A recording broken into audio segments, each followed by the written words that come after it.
So basically, we're going to try 4 wines today, and 2 are white and 2 are red. And in France, you always go from the lightest to the heaviest, from the white to the red. They say, blanc sur rouge, tout roule. Rouge sur blanc, tout fout le camp. And they can tell you what that means. It means if you're drinking the wines, heavier wines first, then you should go to HE double toothpicks. So this is a wine from the very southwestern part of the country. It's called... Let me tell him. So don't drink yet. Yeah, just hold on. Hold on one second. Don't drink yet, please. And the one Frank is bringing around is the one that Michael is holding. So it'll be the first one you taste. And Jill. Oh, and you both have it? Yeah. Okay, great. So there are basically 3 sips in each one of these glasses, and for each sip we're going to be going a little farther into tasting it, so none of that, okay? So this is from the very southwest. In fact, this wine is made of 2 grapes you've never heard of, Ugni Blanc and Colombard, and it's a wine that was developed by a man whose family was actually best known for making the brandy called Armagnac. And he found out a way to make, because they were trash grapes. They were grapes that they were only good to distill into alcohol. You couldn't make good wine, they thought. And he found out a way to make such good wine that this wine is the most popular white wine in France. And it's not from Chardonnay, and it's not from any place you've ever heard of. It's from the way, way southwest. So this wine is characterized by the fact that it has no oak in it. If you know a little bit about wine, you know that a lot of wine is aged in oak barrels, and that's actually a lie. A lot of the way that oak gets into wine is by taking the little shavings of oak and putting them in a sock and putting them in a tank. Really? Yes. So it's like anytime, like California oak Chardonnay, there is no oak barrel involved. That is fiction, okay? You're basically looking at very good wine chemistry. And the reason for that is 1 oak barrel, which can age about 400 bottles, costs $500 or $600 and is only good for 1 wine. So you can keep wine in it, but it's no longer going to give it that particular flavor. And the reason that they first started putting oak into wine and not mulberry or maple or whatever was because wine is very dense, and yet at the same time it has particular protective chemical qualities that keep the wine from spoiling. So it's just this marvelous container that nature gave the French, and the French were the first to really figure out it protects the wine. It creates a cordon sanitaire so that germs can't get in, and that's one good reason to use oak. The taste of oak is actually very modern. Let's all take a little sip first. Smell it, give it a little smell. Does everybody get one? I've got 4 right here. Jill, Frank, you want to try one? I'm not old enough to drink. You want to try one? Frank, you want one? Sure. We're still on Willa's head. Do you want the other ones in there? You can bring the trays in if you want, sure. Okay. So probably the very first thing to know about a wine like this is it's very dry. There's not a lot of sugar in it. It doesn't taste sweet. It doesn't have any hint even of that grapiness of grape jam or Concord grapes or anything like that. It's really a classic, neutral. It goes well with any kind of, lots of different kinds of food. It would go with poultry, it would go with smoked salmon, it would go with other kinds of seafood and shellfish. It's a very simple wine. As we sit here and I talk to you, hopefully you can still taste it in your mouth. And that tells you that it's a well-made wine. It's not a single note wine.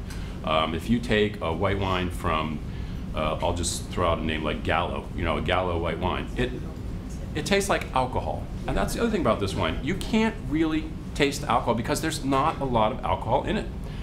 These days, with global warming particularly, wines are getting heavier and heavier. So when peasants were working on farms in France in the 19th century, they drank, on average, 4 liters of wine a day.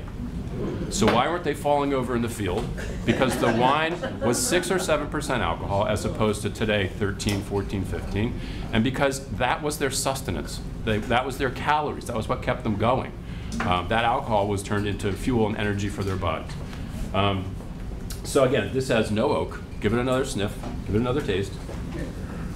Does everybody like it? Now, if you want to be very French, you can actually whoosh it and aerate it in your mouth. How do we do that? You just take a little bit in, across your tongue. It's supposed to stimulate your taste buds. Oh. I just think it sounds cool. Besides, as an adult, you don't get a chance to make that noise very often, right? So you can finish this one, and we'll pass on to something else. Okay. And please, if you have any questions, just raise your hand, and we'll give me a shout. This is called Tariquet. This wine costs, I think, about $11, $12 a bottle. So in between wines, you have little crackers on your table, little oyster crackers and some water, so that you cleanse. So yeah, chug your first one down. Did we have a question back here?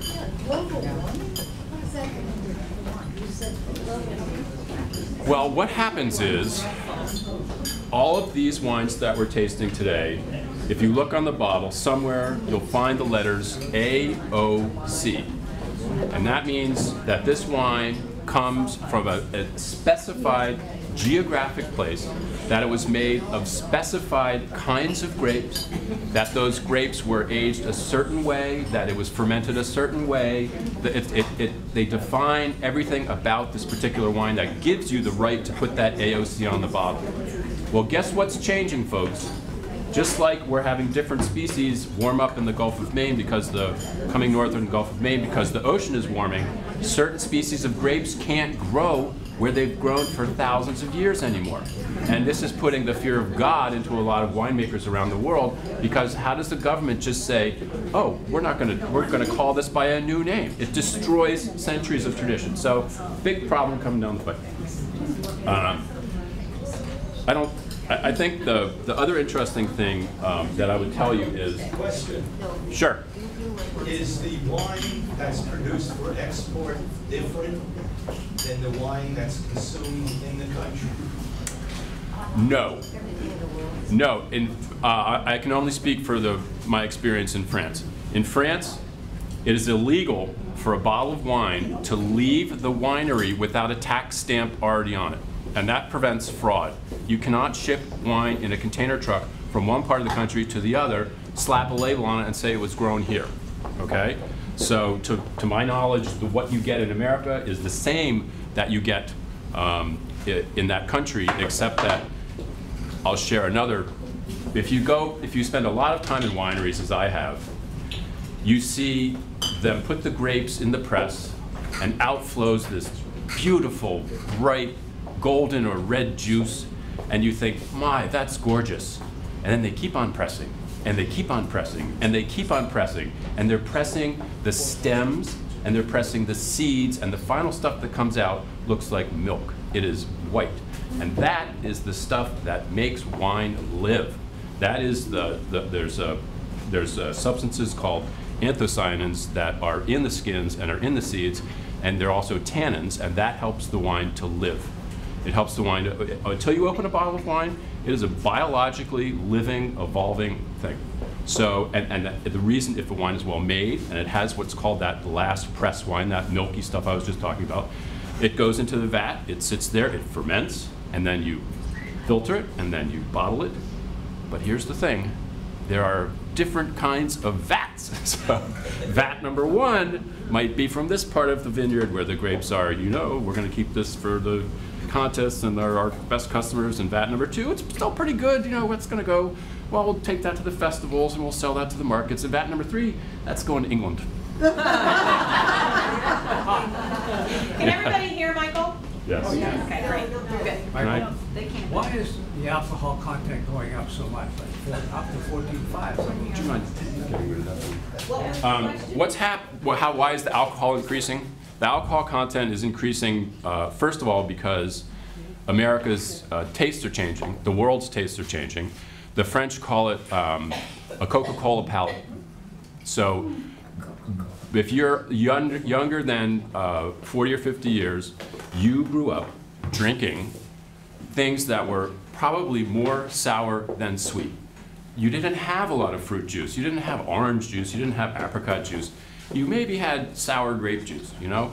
So their palates were much more what we would call today rustic.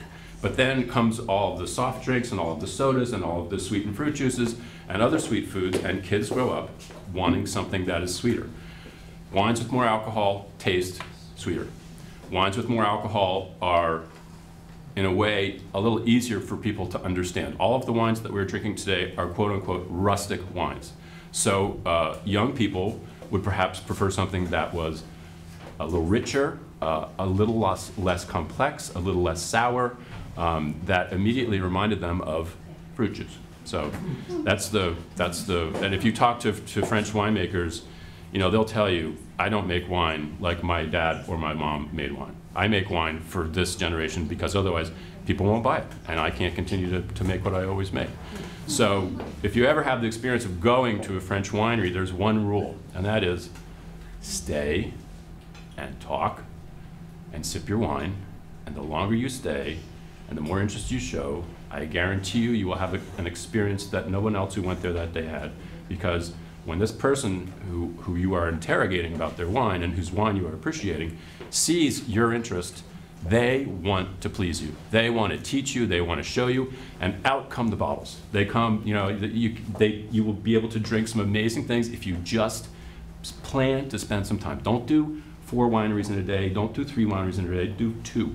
And you'll have a blast, because they just love to take care of people. All right, now we're going to go to oak. This is, first of all, a question. What color grapes is champagne made of? What color grapes are champagne made from? Well, I'm going to say red because people think it's green. Pinot Noir. Most champagne is made from Pinot Noir grapes. So you do not need white grapes to make white wine. You can make, and the way you make rosé is, of course, just leaving a little bit of the liquid on those red wine skins, and that makes it that beautiful pink tinge. So this wine comes from Ardèche, which is probably one of the poorest provinces in France, and I can guarantee you that this wine does not get its oak from an oak barrel. However, the French being the French, they invented all of this technology. They invented technology that makes wine age artificially fast. When we get to the reds, we'll see that. When wine spoils, it's because it's had too much oxygen in it. And as a matter of fact, it's as if the wine is rusting, right? When you see rust on a car, it is oxygen, free radicals, that are going into that metal and making the rust, right? It's called oxidized in a wine. Well, when wines are really well made, you don't have to fuss with them at all. And the oak in this wine is definitely not from a barrel, but it's done in a way that doesn't do what the French say. They say when a wine, you can do lots of stuff to wine, people. You can put sugar into it, you can take sugar out of it, you can put water into it, you can put water out of it, and you can put artificial oak flavoring in it, or you can do it the right way. So we'll taste this, give it a smell first. And I hope that you smell something quite different. It smells probably a little woody, a little like there's something a little sharp there. And if you taste it. So it's not oak barrels? No.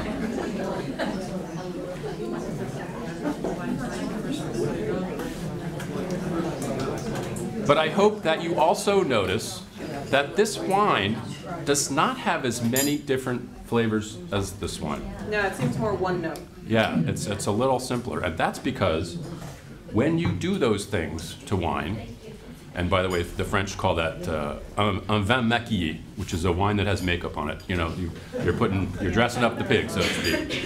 And oak can do that. Oak can hide a bad wine, or a poor wine, or a thin wine, or a wine with a fault. If you drink whites from South America, they often use oak, and they use oak there for a different reason. They use all of those wines come from semi-tropical regions where the vines never have a chance to rest. They are always producing, because in nature, all that vine wants to do is make grapes, grapes, grapes, grapes, grapes.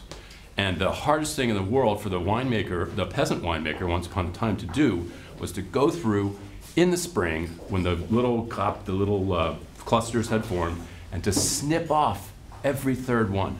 They were watching, they say it's like watching money drip on the ground, you know? But that way, you force the vine to concentrate all of its goodness in the clusters that remain. That's called a green harvest, and it really is. When you watch the old guys go through a vineyard doing it, you can see them still shaking their heads. You know, they're like, that's crazy, that's crazy. You know? But that's one of the things, controlling the yield of a wine, how many grapes a particular vine produces. That really is one measure of the quality.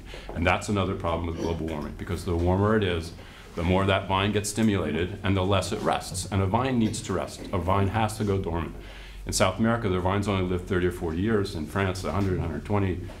And that vine gets tired. And the easiest way, and it makes thinner wine as well. And the way that you put the makeup on the pig is put those oak chips in the sock and put the sock in the barrel. And it fools most of the people all the time. And lo and behold, a generation later, they think that's wine. You know, this is one kind of wine. It's good wine, actually. And I bet also this is $12 or $13 a bottle. Let's taste it again, and you guys can tell me what you think.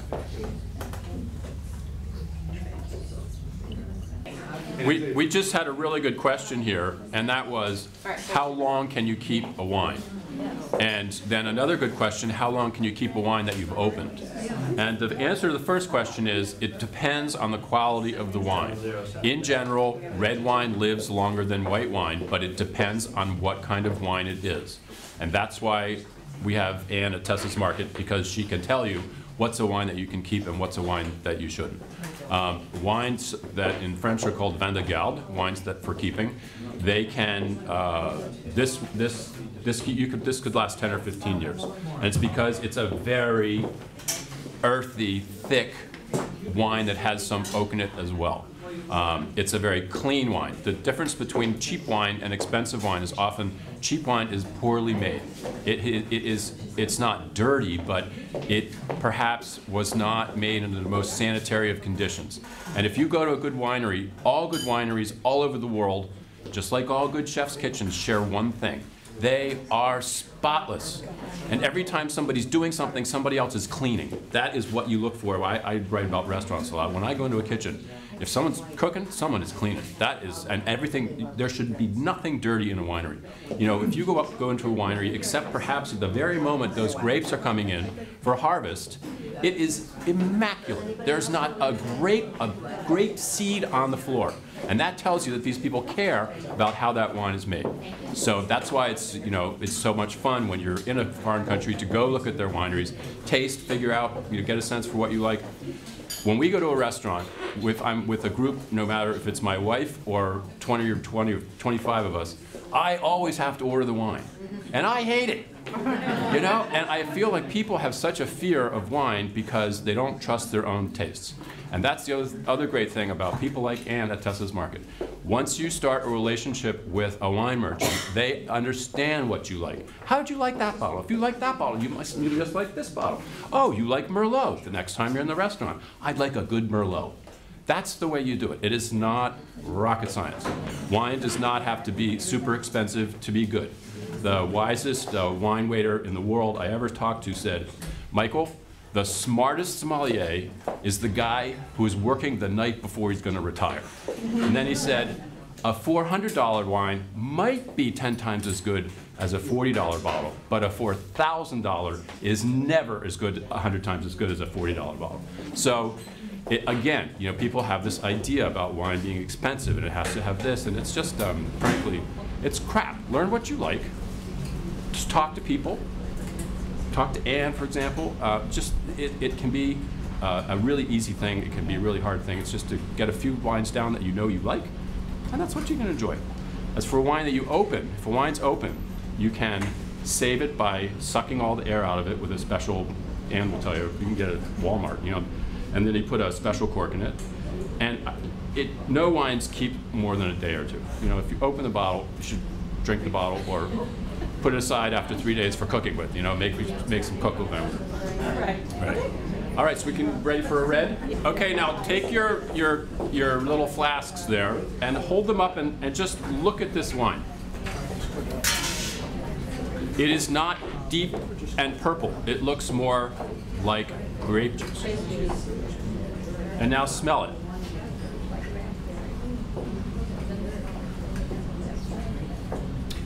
This is a very, very light red wine, and it's made of a grape called Gamay, which most people have never heard of. It's not one of the king of grapes. It's not a Bordeaux grape. It's not a Beaujolais grape. Actually, it is a Beaujolais grape. This is the culprit blamed for Nouveau Beaujolais, that really crappy, thin, expensive wine. It's the first wine that arrives all over the world on a certain day. Used to make a fuss about it. Gamay is a lovely wine to drink in the summer, a little cool. A what? A red wine? Yes. Sangria. Heard of it? We just heard it. You know, there are some red wines that you drink cool. In the French countryside, after the first wine comes out, that is, it goes into the vat in October, and then it's bottled in the spring. Sometimes, if it's a heavy wine, they'll drink it in the summer iced, because it's a young wine. It needs to be relaxed. It needs That's how I drink. Right, right. And the other thing they'll do is, and I wish I'd brought a carafe, but I didn't. Some wines really need air. They really need to breathe. So this is from Cahors. This is the southwest of France. This is the next one we're going to drink. This is it's made of a very heavy grape, a grape that was originally used for making wines that had to be shipped to the French Foreign Legions all around the world before there was refrigeration. So they needed a wine that could take jostling, that could take heat, and lo and behold, this is made from Malbec grapes. Nothing to do with South American Malbec. I want to get that out of your mind. And the reason why we're going to, yep. It looks like number 3 and 4 are switched on our Right. first. They are. Yeah, we are doing the Louis, excuse me, the Gaulois right now, right? So if I'm just sort of talking about both of them, excuse me. So again, this is a very light. This is a wine that has 12.5% alcohol. So let's taste it.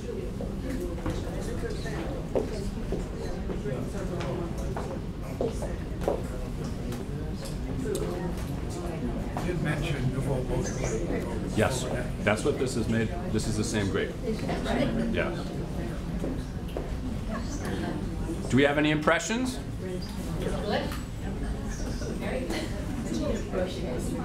Now, this is a very light wine. It's light in alcohol, it's light in color, and it's light in body.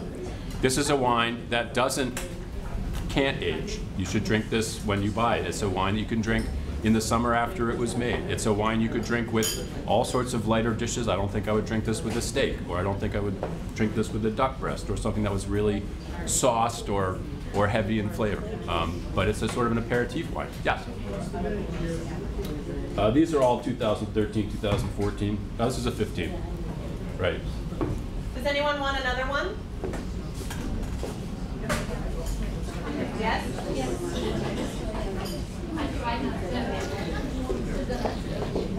Chill it during the summer? Yes, just a little bit. Yep. I know that some people think that's blasphemy, but when it comes to wine, there's a lot of received wisdom. Yeah. Put strawberries in it? No, I wouldn't do that. So I'd like to tell you a story about this wine. I know the man who made it, and I've spent months in his winery. I was out to lunch one day at a typical French lunchtime bistro with his girlfriend, and we're sitting at the table, and the wine waiter comes up and says, "Monsieur, what would you like to drink?" And he's looking at the list, and he orders a bottle of his own wine.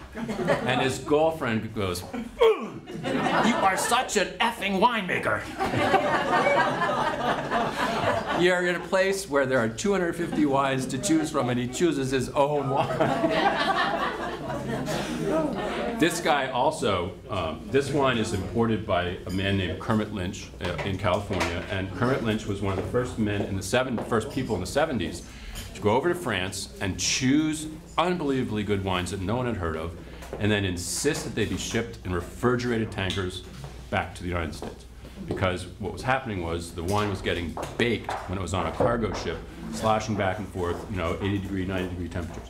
So this is made from a grape called Malbec. And Malbec is known by everybody in this room as coming from South America, which is a shame because the only reason that grape comes from South America was because when phylloxera destroyed all of the vines in France between 1890 and 1915, a lot of French people went to South America and they took their grape with them and they started growing it there.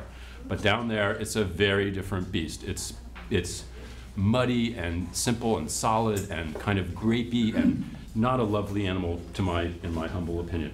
This is austere. This wine is dirt. If you talk about that word terroir, which means all of the things about the land that actually go into the wine. I defy you to taste this and not think of dirt, soil, sweat, work. You can smell it.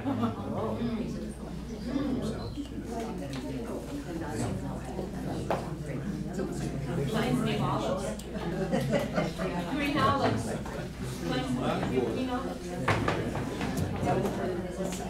This is a wine that can take some air. So when this winemaker pours this wine for people to drink, he has a carafe, and he takes the open bottle of wine and he does this. And he pours it and he jostles and he pours it and he jostles. And if you're walking around the Chai, the wine barn where they have these big tanks, and you're tasting from a glass from these big tanks, the winemaker always will put his or her hand over the glass, agitate. They want to get the stink off, they want to get the oxygen in, they want those flavors to come out. So this wine is a wine you can definitely carafe. If you left this on the table for 2 hours and you came back and tasted it, it would be completely different. It would be a lot smoother. This wine has some rough edges. This is a wine that stands up to really tough, like a curry. What wine do you, this is the kind of wine you could actually drink with something that had a curry sauce or barbecue, because it has enough complexity. And this wine, the trick of it is, he makes this wine in big stainless steel containers, and in the bottom, he has a little ring that is pierced with holes, out of which bubble little tiny bubbles of oxygen. And what he is doing is he is artificially aging that wine. He is making it feel like an older wine. Because normally you don't want wine in contact with oxygen, particularly when it's very young. So you have to have the right technology, and you have to know what you're doing, and you have to be able to make a consistent product, and that's what he does. The other thing is, this is, although you wouldn't find it anywhere on the label, this wine is organic. This wine is organic because everything that goes into it is organic.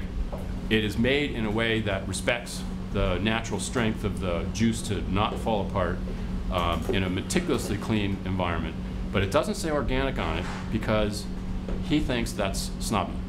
He says, I don't want people to buy my wine because it says organic on it. Right now there's a whole movement, and the problem with organic wines is, the problem with organic wines is they lack the natural things that protect the wine over time. So if you want to drink an organic wine in the year it's made, go for it. If you want to drink it 5 years later, forget about it. It's going to be gone.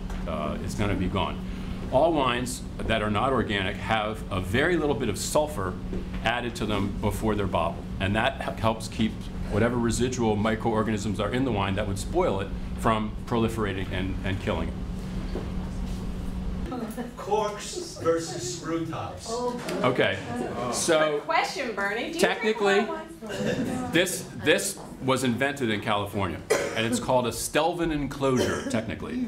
And it is brilliant. If you go to the chateaus making the most expensive wine in France, they have their wine libraries where they keep every vintage they ever made. They keep them in screw tops because it's healthier for the wine. There's so much poor quality cork these days, and so little good quality. It's actually global warming doing the same thing again. That it's not a great idea, particularly if it's a wine that's going to age. People don't know this, but when you buy a case of Chateau Petrus, one of the most expensive wines in the world, for that case you'll pay $15,000, $18,000. You have the right, when you buy that case, to send the bottles back to their chateau every 5 or 10 years to get topped up with the same vintage in the bottle and recorked. But the shipping's a little expensive on that. So, any questions about this? Yes?